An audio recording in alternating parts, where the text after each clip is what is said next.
5, 4, 3, 2, 1. Hey, how you guys doing today again?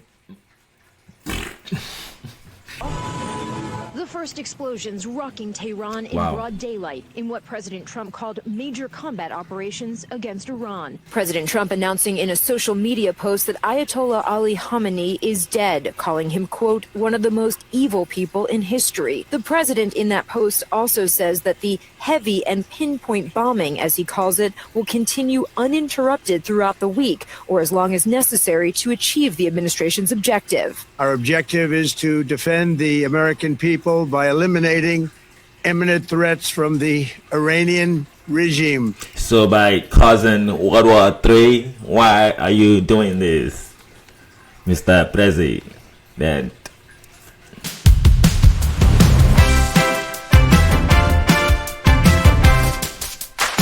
Five, 4, 3, 2, 1. Hey, how you guys doing today? My name is Ayatollah Ajax, and we are back for another amazing episode. Oh my gosh, it's been a minute since I did that, and I'm so happy to be back on the train. As you know, a lot has happened since we last talked. Last thing we talked about was the Aisha Speed, tour of Africa.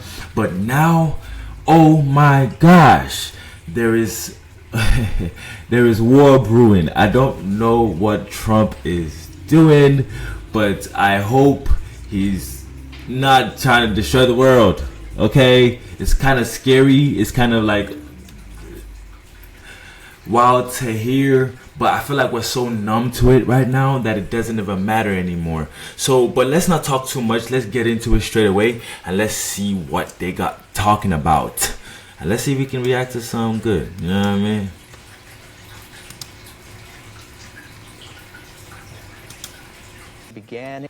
A joint U.S. Israeli military operation began in the early morning hours, targeting Iran and its leadership. Iran says more than 200 of its people have been killed. Ooh. And as ABC News reports, they believe Iran's supreme leader... Sorry. And before I paused, I know this is a very serious situation, but this man got a tat on his finger, on his ring finger, and then took off the ring. Okay, let's keep going though. Has been killed. Karen Travers reports Tehran also launched retaliatory strikes throughout the Gulf region. So, like I said, I've been hearing glimpses of this news, but you know, I'm so engulfed in what I got going on in my life that what's going on, you know? But hey, they're bombing things up in Iran.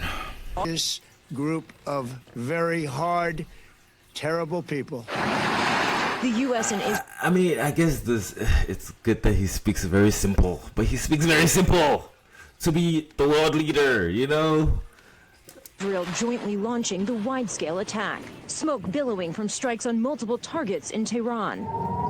Iran launching retaliatory strikes, drones and missiles targeting Israel, and U.S. assets, including military bases. Oh my God, oh my God, oh my God! Iran also launching drones into nations they believe are helping the U.S., Kuwait, Qatar, the United Arab Emirates, Bahrain, and Jordan. The Iranians are getting desperate.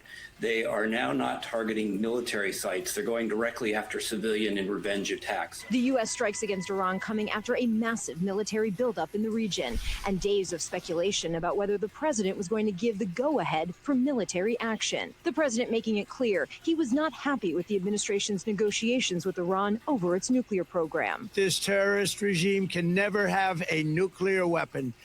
I'll say it again. They can never have a nuclear weapon. The president did. The reason I'm very interested in this news is because, like, I'm starting to run an online store, and things like this really affect what I'm doing as a business owner.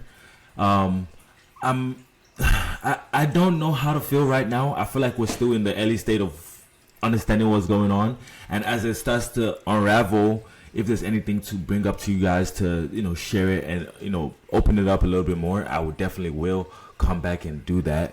But the Iranian supreme leader, not the president, supreme leader. That's the religious leader.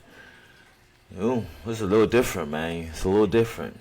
Not seek congressional approval for this attack, but Secretary of State Marco Rubio did brief top congressional leaders in advance. And though the president claims Iran is working on a missile that could soon reach the U.S., U.S. intelligence has concluded Tehran would not be capable of that for another 9 years. It's scary how quickly we just lurched to war without any plans, and for something I don't think is in actually our interests. President Trump today spoke by phone to the leaders of Saudi Arabia, Qatar, and the UAE, and the Secretary General of NATO. The White House is working to set up briefings this week for all members of the House and Senate. Karen Travers, ABC News, the White House. Imagine being able to build an app with your name on it, just by thinking about it. Meet Base 44. Well, that's it. And that basically just tells us nothing. You know what I mean? It's just, like I said, it was just a quick highlight. Because I don't really like talking about politics. I don't like talking about, news, war. But it is what's buzzing right now. It's what's trending right now in the world. So it is very important to touch on things like this. To also share our opinions on how we feel about situations like this. I do not know how this will affect the market, because I do have money in the market too. I have money in the market. It feels good to say that. I have money in the market too. So yes, everything this man does affects me. So he needs to stop doing nonsense, right? Or let's see what happens. You know what I mean? Because we can't judge from just, from far away. We gotta, wait and pay attention to what's going on and then move from that direction. And as it unravels and opens up, I pray it doesn't crawl back to our bedroom, guys. Please. I am your host, Ayatollah Ali Ajax, and I'll see you on the next episode.